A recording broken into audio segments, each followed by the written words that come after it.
Welcome to our lecture video in hydraulics under the topic pipes. And in this video, we will solve the sample problems number 1 to 4 in the handout.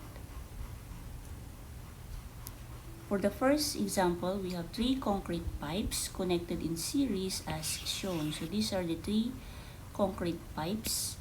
If the rate of flow in the pipe is 0.12 cubic meter per second, determine the letter A, total head loss of the pipe, B, length of a 200 mm diameter equivalent pipe, and C, the diameter of a 1,260 meter long equivalent pipe with friction factor of 0.0255. Now, in this example number 1, we are given with the flow rate or Q of 0.12 cubic meter per second. Given also our friction factor here for each pipe and their length and diameter. Now, for letter A, we are asked to give the total head loss of the pipe. Now, when we're dealing with the series connected pipe, when it comes to their head loss or total head loss is equal to the head loss in pipe 1 plus the head loss in pipe number 2 plus the head loss in pipe number 3. Now, since we're dealing with friction factor F, so the formula that we're going to use here will be the Darcy-Weisbach formula.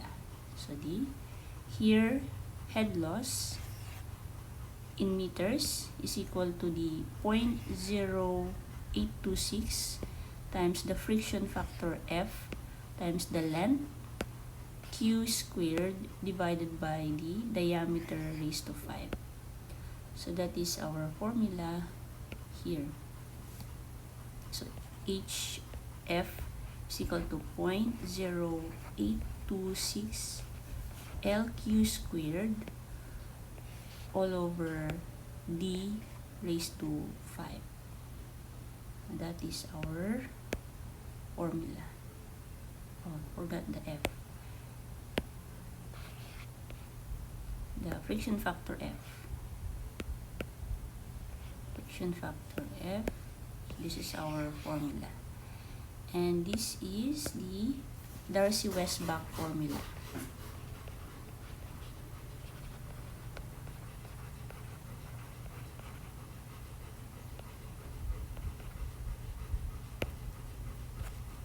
Using this formula, we now have our total head loss is equal to, since they all have the same constant here, 0.0826,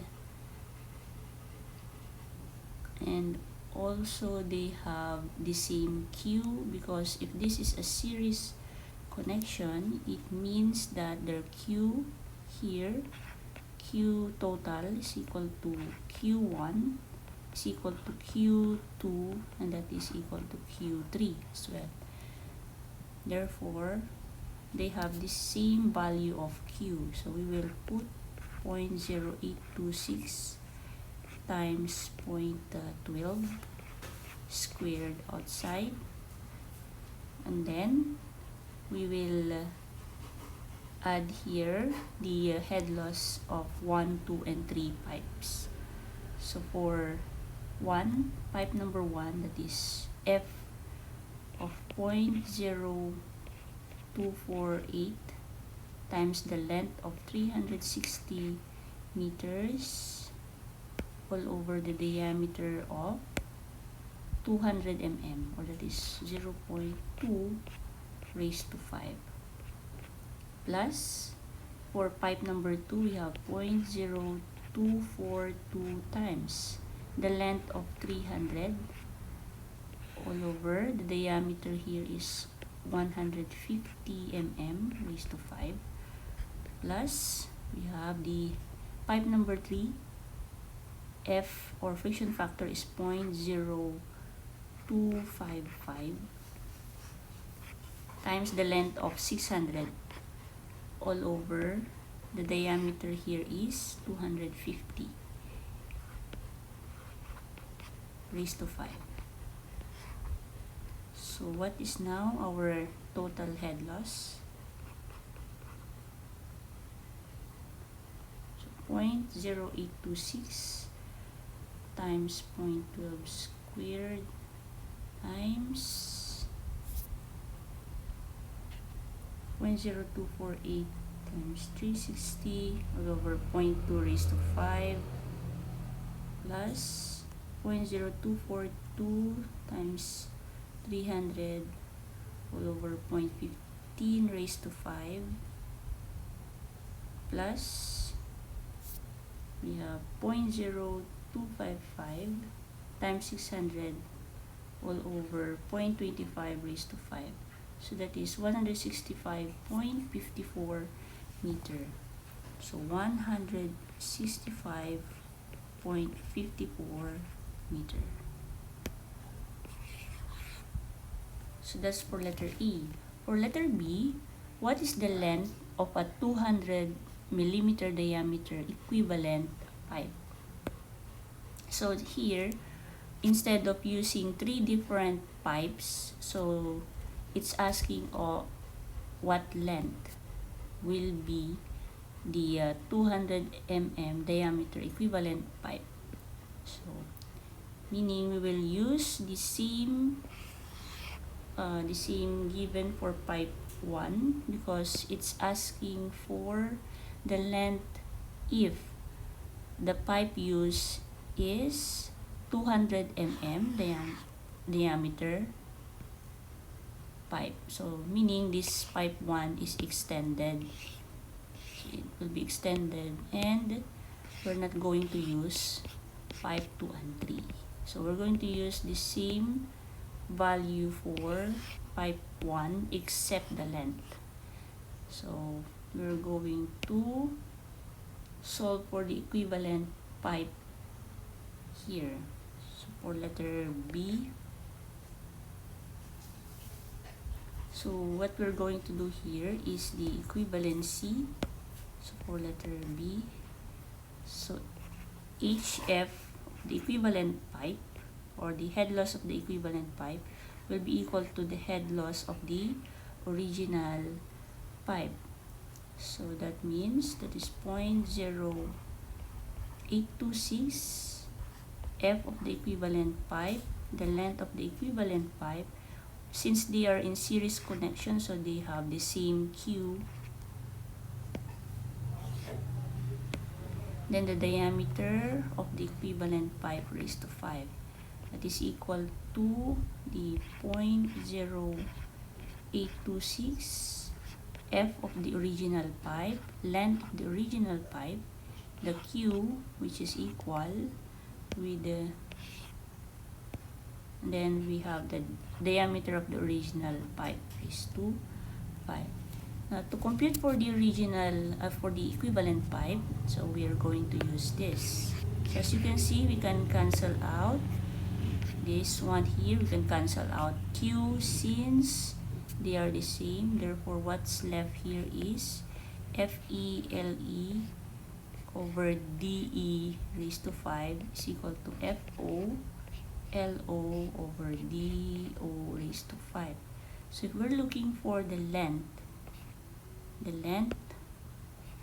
of the equivalent pipe, that is equal to that will be length of the original pipe multiplied with F original over FE, and then we have D equivalent over the original raised to 5. So this is our derived formula for the length of the equivalent pipe. So meaning we will find what will be the equivalent.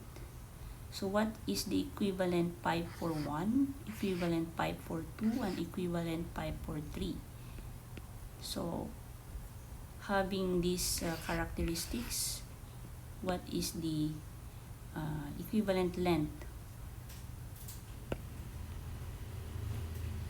So what we're looking for is the total equivalent length, and that is equal to the equivalent length of 1, the first pipe, equivalent length of pipe number 2, plus the equivalent length of pipe number 3. So we can already observe that LE1 is equal to L1, and that is equal to 360 meters. So since LE it's already 360 meters there, since diameter is D 200 mm, D1 has a diameter of 200 mm, so it's already the equivalent of the equivalent one. So because we're trying to replace the pipes with a 200 mm diameter equivalent pipe. So since we have L1 already, LE1, let's find LE2. So LE2 is equal to L2, so from the formula, so F2 over FE, and then we have DE over D2 raised to 5. So that is equal to L2, the length of 2 here is 300 and the diameter is 150, and then F is 0.0242. So the length there is 300. The F2 is 0.0242 divided by the, what's our FE? We are going to replace it. So we're going to use the F of pipe 1. So 0.0248. So 0.0248. And then we have the diameter E, and that is 200.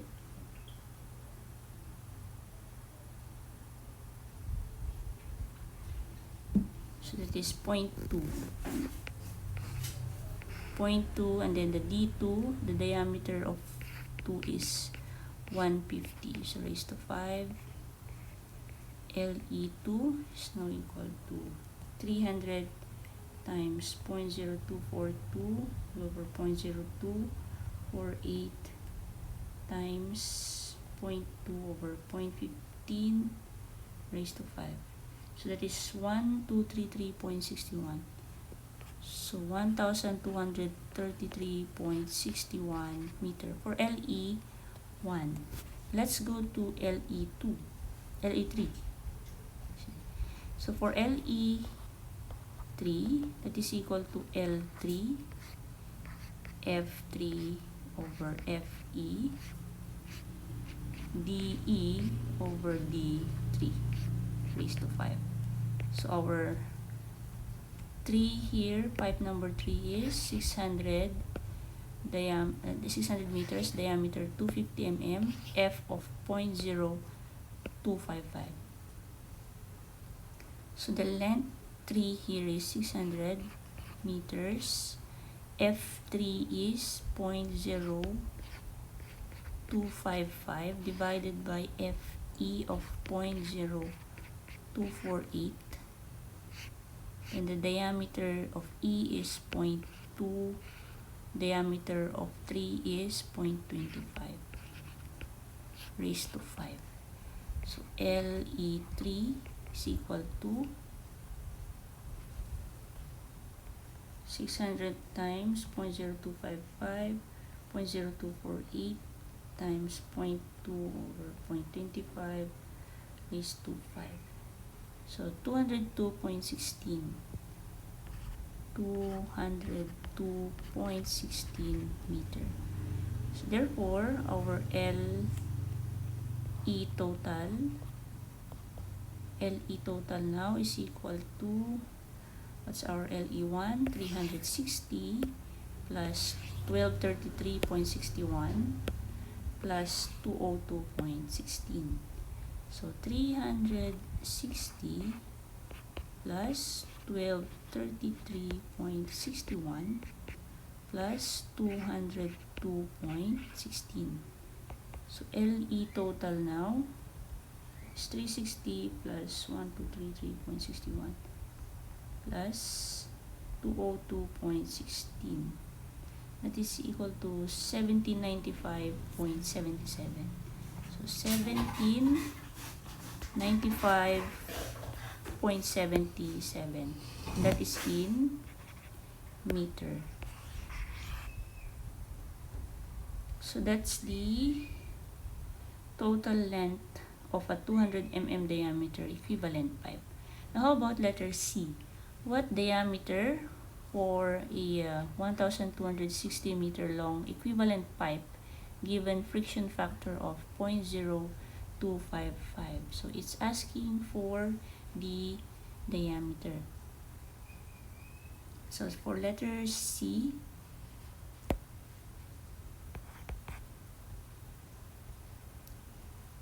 so it's asking for diameter if the length of equivalent pipe used is 1260 meters and the friction factor is 0.0255. 0.0255. So this means that this equivalent pipe still has the same head loss. So it will contain the same head loss. That will be head loss of the equivalent pipe. What's our head loss a while ago? That is 165.54 total head loss. So 165.54 meter, same head loss. Then we will use the Darcy-Weisbach formula. So we will use this one. So that will be 165.54 equals 0.0826. The F here is 0.0255. The length is 1260. The Q still the same, 0.12 raised to 2 divided by the diameter that we are looking for, the equivalent diameter. So DE is now equal to 0.0826 times 0.0255 times 1260 times 0.12 raised to 2, that is 165.54. That is raised to 1/5. So that is 0.187 meter. 0.187 meter, or that is 187 mm.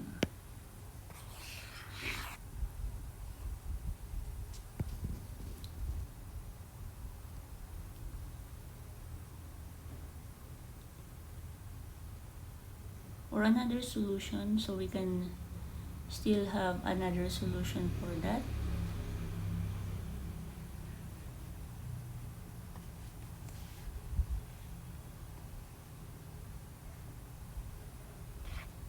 But it's going to be a bit longer. LE is equal to, that will be the equivalent of the first pipe, the equivalent of the second pipe, and the third pipe.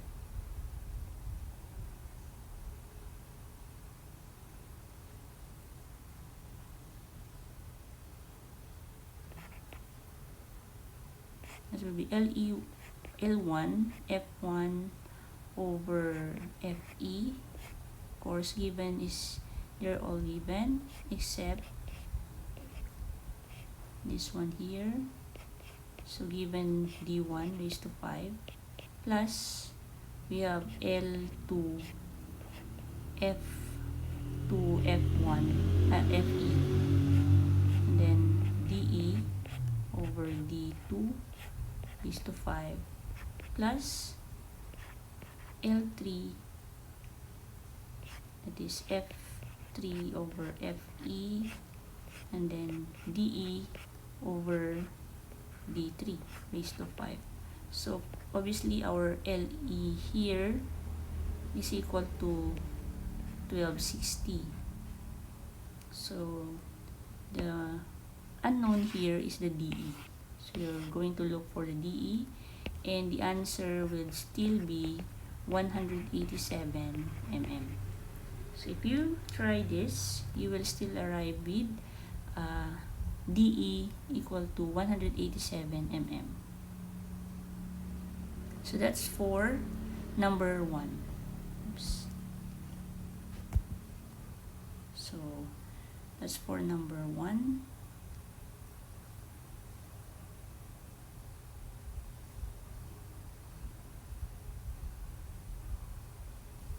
Let's go to example number 2. Pipelines 1, 2, and 3 are connected in parallel with each other, with pipeline 1 having 450 mm diameter and 600 meters long, pipeline 2 of 400 millimeters diameter and 800 meters long, and pipeline 3 of 500 millimeters diameter and 700 meters long. The three pipes carry a combined discharge of 0.86 cubic meter per second. Assuming friction factor of 0.02 for all pipes, compute the discharge in pipeline, letter A, pipeline 1, letter B, pipeline 2, and letter C, pipeline 3. So here is our pipelines. So 1, 2, and 3, they're all connected in parallel. So 1, 2, and 3, they are connected in parallel. So from this, we can derive equations. So from this connection, we can see that for the total Q, for the total Q that enters the system, so Q, which is 0.86, and that is cubic meter per second.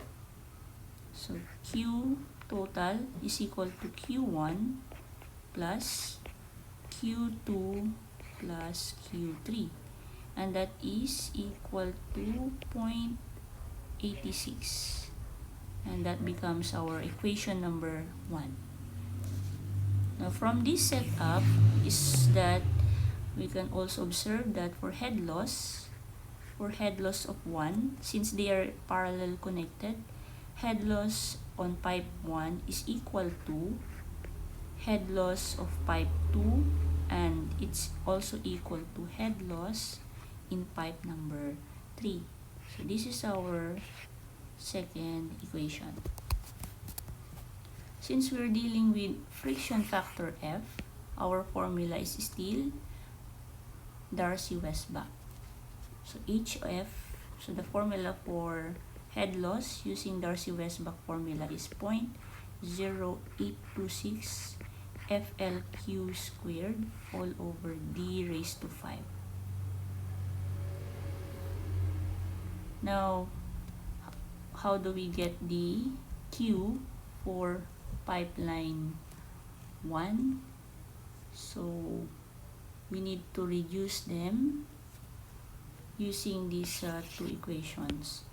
From equation 2, so from equation 2, you can see here that all the head losses here are equal.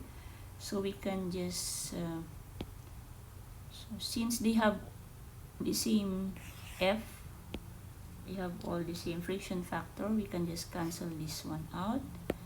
So what's left here for HF1 is equal to HF2 equals HF3.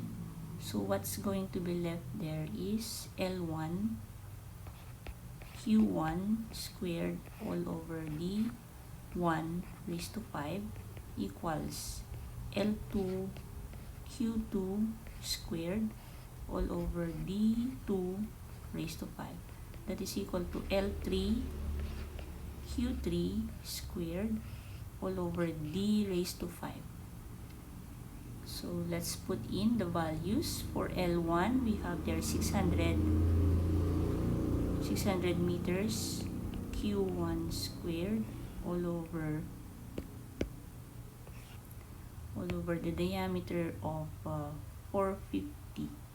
So 0.45 raised to 5 equals L2 is 800 meters Q2 squared. The diameter for pipe 2 is 400. 0.4 raised to 5 equals, for L3 we have 700 Q sub 3 squared. That is diameter of 500 mm. So raised to 5.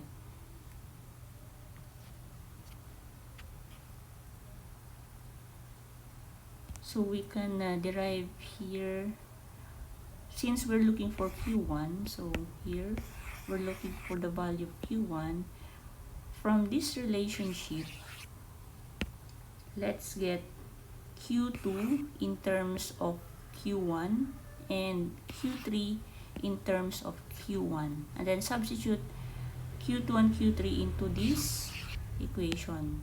So meaning the first relationship is this we will get Q2 in terms of Q1, and then later on the relationship of this, we will get the value for Q3 in terms of Q1, and then substitute Q2 and Q3 into equation 1.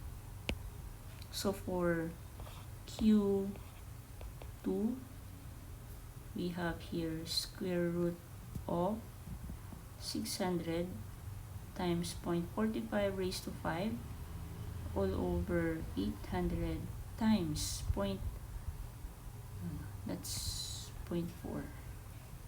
This is 0.45 raised to 5. So that is 0.645 Q1.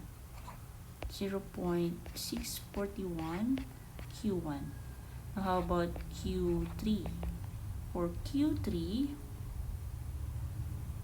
that is the square root of 600 times Q3 is 0.5 raised to 5. All over, that will be 700 times 0.45 raised to 5. So 1.205.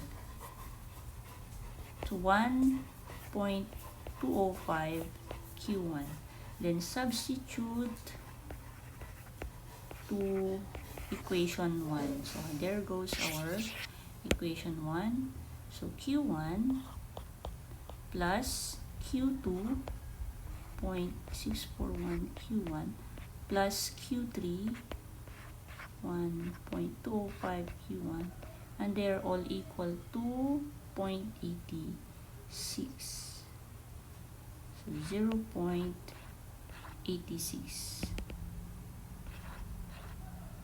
So Q1 is now equal to 1 plus 0.641 plus 1.205. 0.302. So Q1 is 0.302 cubic meter per second. So that's for Q1, and then for letter B, Q2, and for letter C, Q3. Now for Q2, we will just substitute the value of Q1, 0.302. Q2 is now equal to 0.100. Okay, so 0.641 times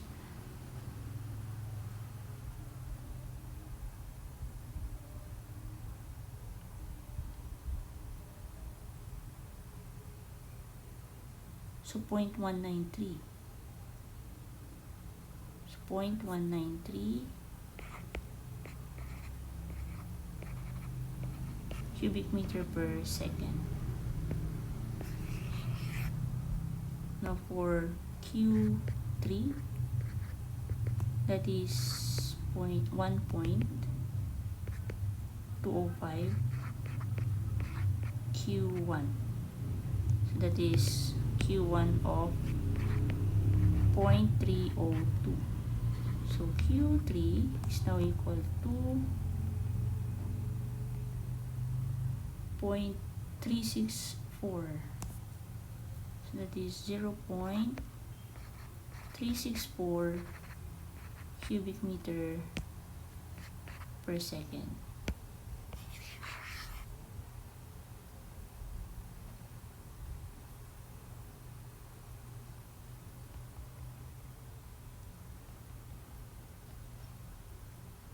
So for a total of 0.86 for checking.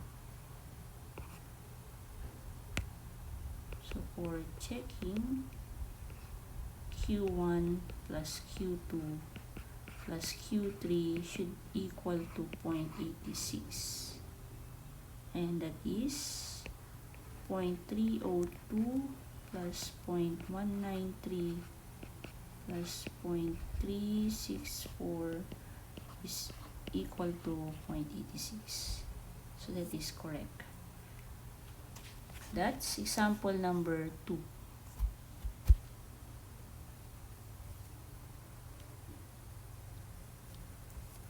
Now let's go to example number 3.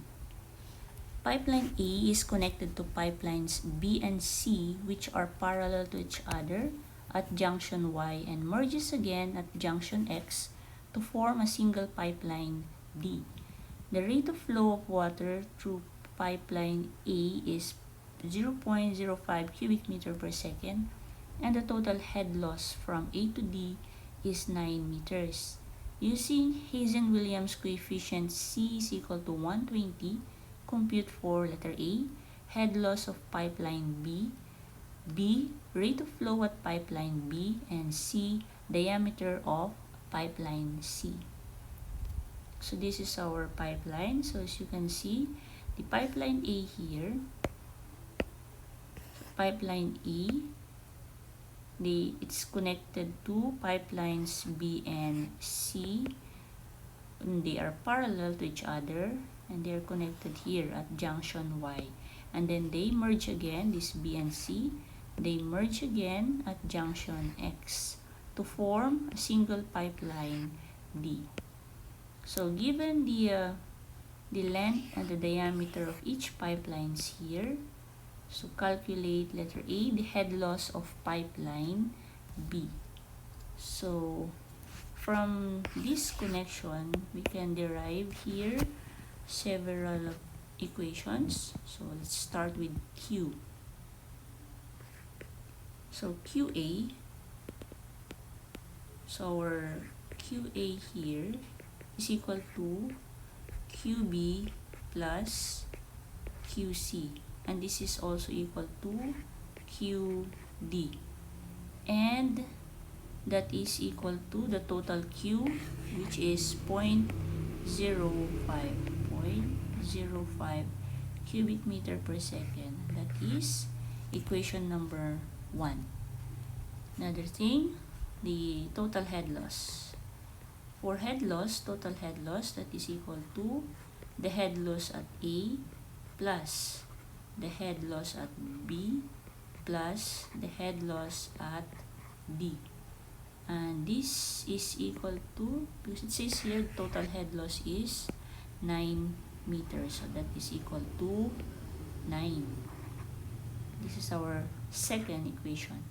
Then, since B and C are connected in parallel, therefore, their head loss is equal. So head loss B is equal to the head loss at C. And this is our third equation. Now, since we are dealing with the Hazen-Williams coefficient C, therefore, the formula for head loss for Hazen-Williams C is the Hazen-Williams formula. So this one here. 10.64. So for letter A, looking for head loss of pipeline B, let's use the Hazen-Williams formula. 10.64 LQ. Q raised to 1.85 all over C 1 raised to 1.85 and the diameter raised to 4.87. So this is our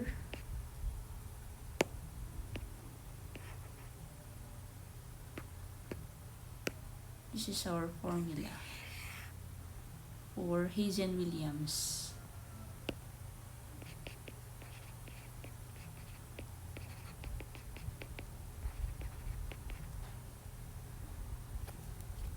So that is Hazen-Williams formula.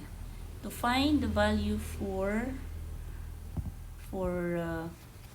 the head loss of pipeline B, so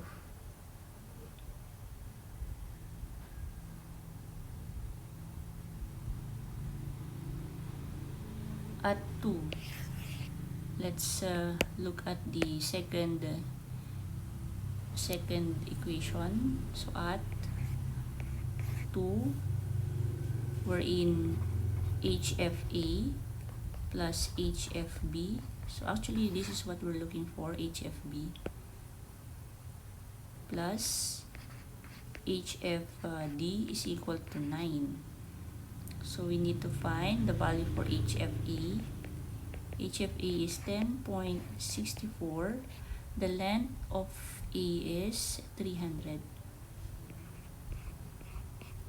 The Q of A is there, 0.05. 0.05 raised to 1.85 all over C. So all pipes has same coefficient. This is 120 raised to 1.85. Then the diameter of A is 200. 0.2 raised to 4.87.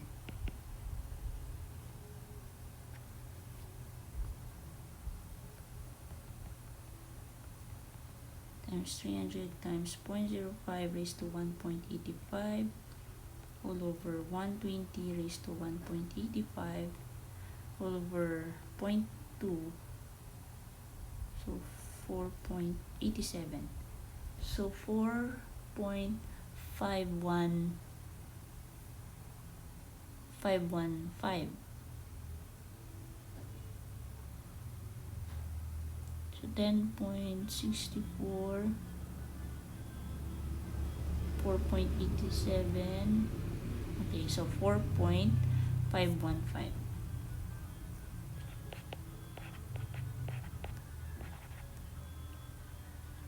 Then we have HFD. That is 10.64 times for D we have 510 as length and diameter of 250. So 510, same Q. The Q for D here is 0.05 as well.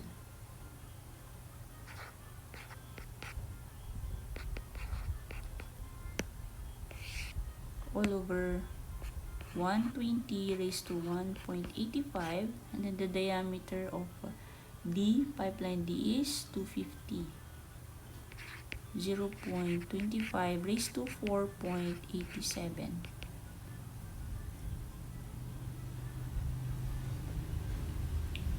Five, 1.25.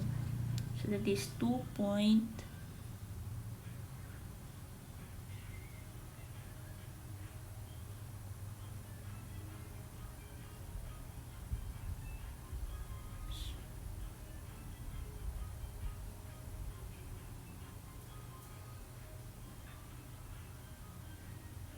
So 2.589.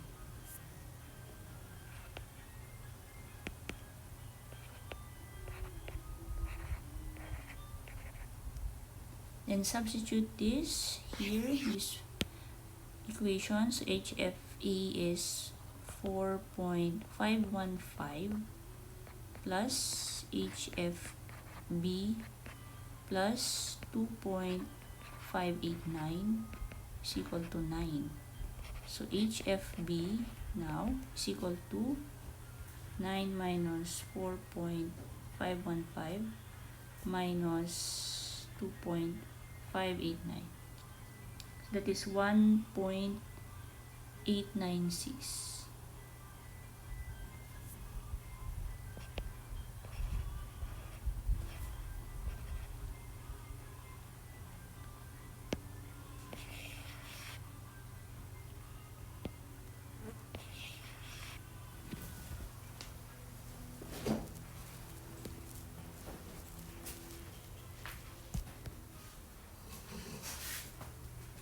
So that's for letter E.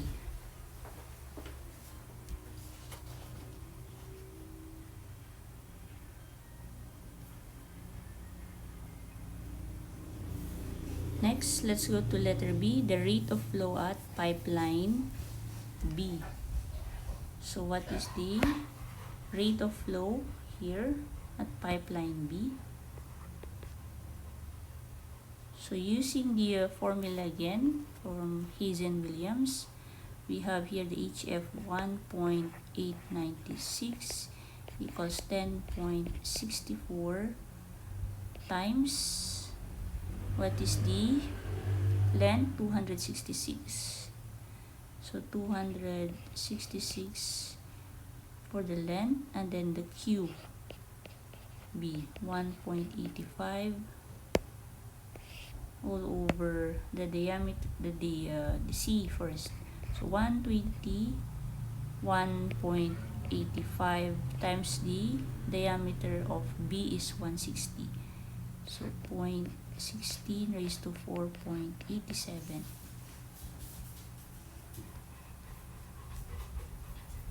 So that is equal to 1.896 times 120 raised to 1.85 times 0.16 raised to 4.87 all over 10.64 times 266 raised to 1 over 1.85. So that is 0.19. So QB is equal to 0.019 cubic meter per second. Now for letter C. For letter C, diameter of pipeline C. So what is the diameter of pipeline C? We're going to use equation number 1. So at equation 1, we're in QB plus QC is equal to 0.05. So QB plus QC is equal to 0.05. QC is now equal to 0.05 minus 0.019. So QC is 0.031 cubic meter per second. QC is 0.031 cubic meter per second. Therefore, using Hazen-Williams head loss, so that will be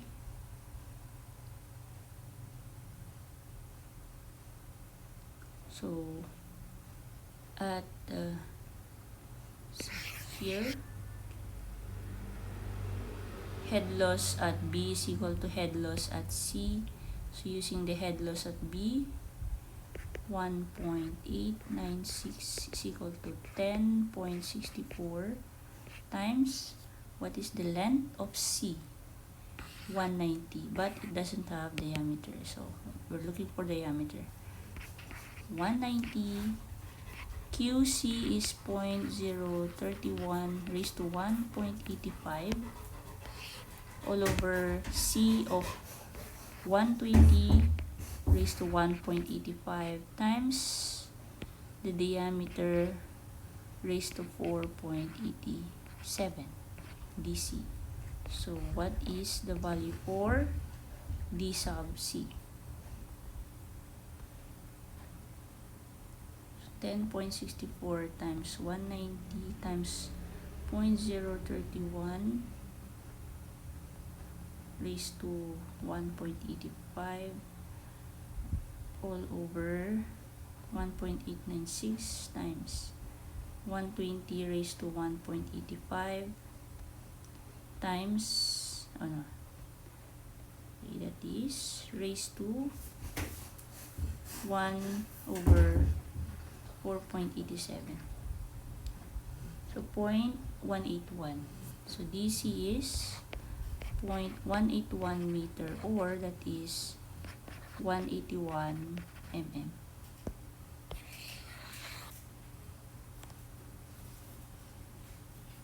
So that's for number 3.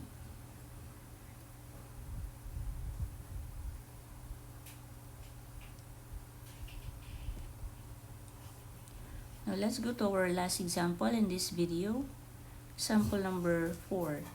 The total head loss from A to D, that is from this point to up to this last point here, the total head loss is 6 meters. Using the roughness coefficient n is equal to 0.011, compute for letter A the discharge or the flow rate on pipe 2, or that Q sub 2. For letter B, find the value for Q sub 1, and letter C, find the value for Q sub 3.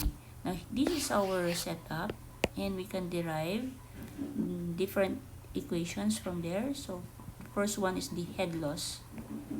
So, the total head loss is equal to the head loss of pipe 1 plus the head loss of pipe number 2 plus the head loss of pipe number 4, and they are all equal to the total 6 meters head loss. This is our first equation. Next, we can see here that the pipes 2 and 3 is in parallel to each other.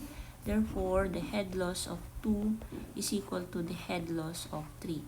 So, this is our second equation.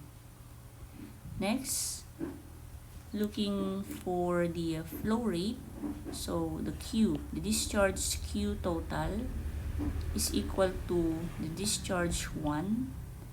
That is equal to the discharge at 2 plus 3.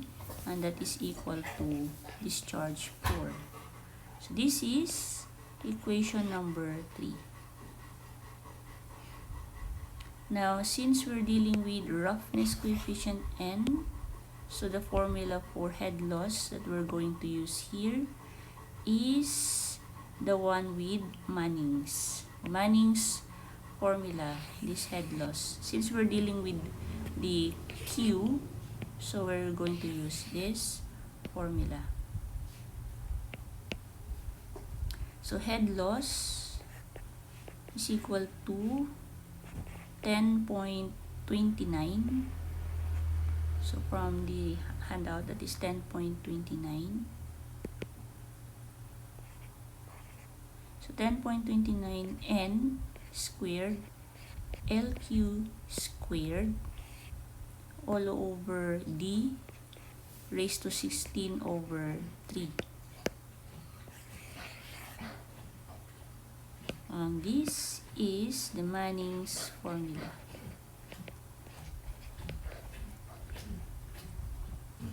So how do we get the value for Q2? So to get the value of Q2,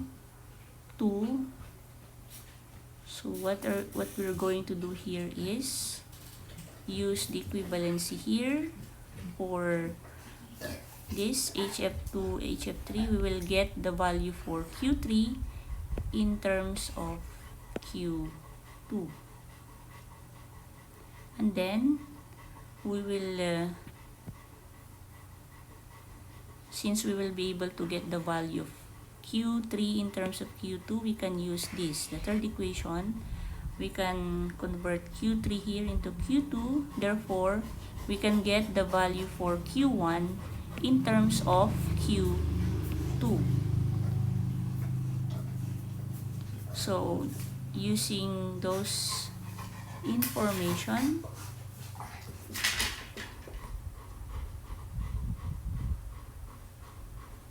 we can substitute here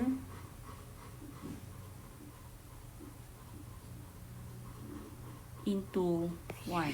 So we can use now the equation 1. So let's try that. So at 1 first, let's see. At equation 1, this equation here, wherein it's equal to 6. So they all have the same roughness coefficient. All pipes have the same roughness coefficient, and this constant here, so we will put it outside.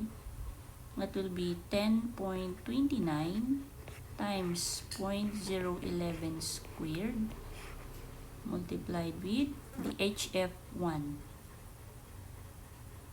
The HF1 the length is 600, so 600, and then Q1 squared all over the diameter here is 0.9 raised to 16 over 3 plus the 2, the pipe number 2, which has 450 length, Q2 squared all over the diameter here is 0.6, 16 over 3 plus the HF4. So 4th pipe here has 480 length, Q4 squared all over diameter of 0.9 raised to 16 over 3. Now, interestingly, you can remove Q4 here, since from the relationship here in Q3, since Q1 is equal to Q4, so the total head loss here at 1 is equal to the total head loss at 4. Therefore, we can change this into Q1. So this is Q1 squared.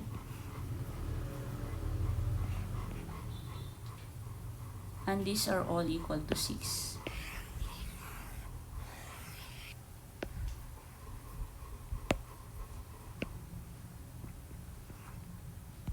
So there.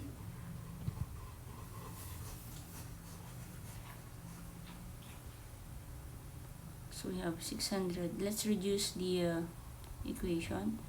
0.9 raised to 16 over 3.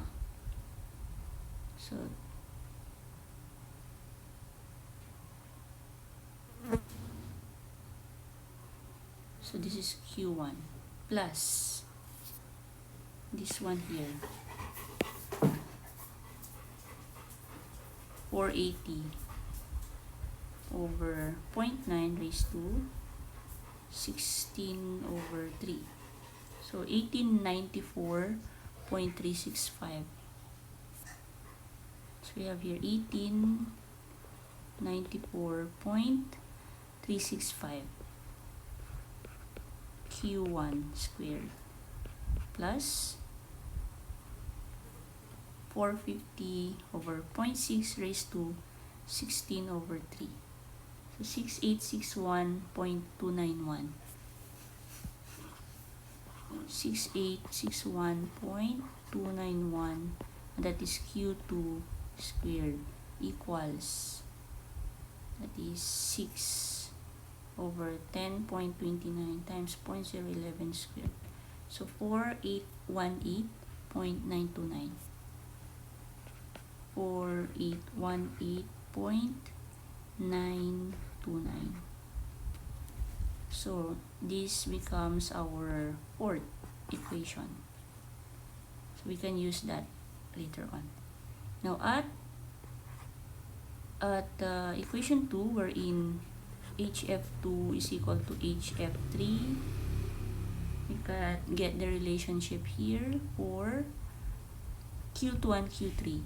So for Q2, we have 450 Q2 squared all over 0.6 raised to 16 over 3.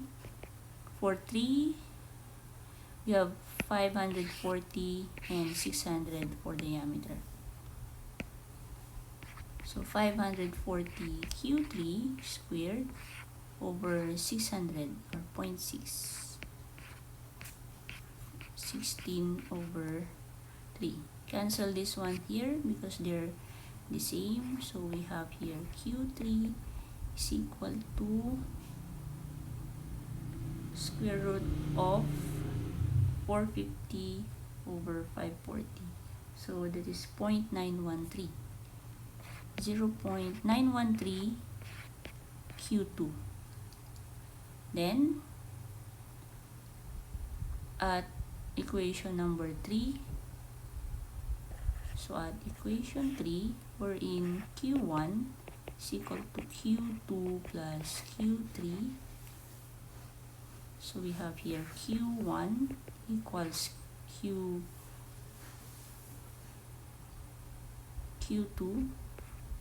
plus Q3 is 0.913 Q2. Therefore, Q1 is equal to 1.913 Q2. Then we can substitute this Q1 here in our equation 4. So substitute Q1 to 4. So there is our equation 4. 1894.365.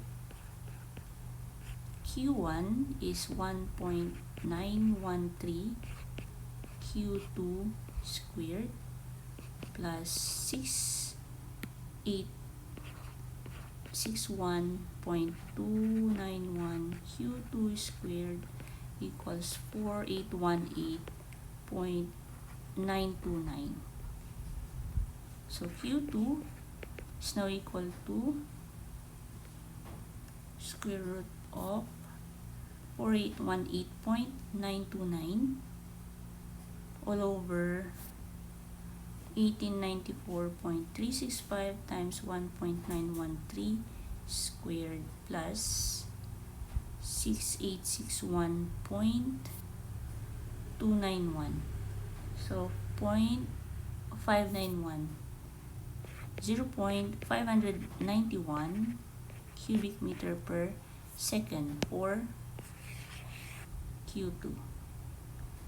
Then for letter B, look for Q1, then C, Q3. Now for letter B, look for Q1. Q1 is equal to 1.913 times 0.591. So Q1 is equal to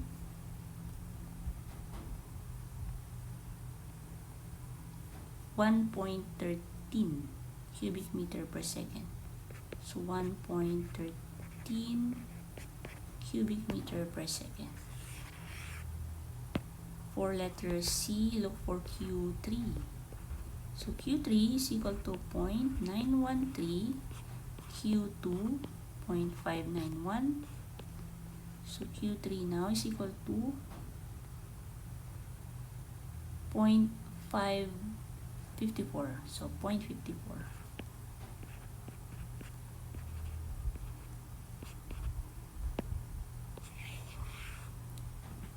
So that's for example number 4.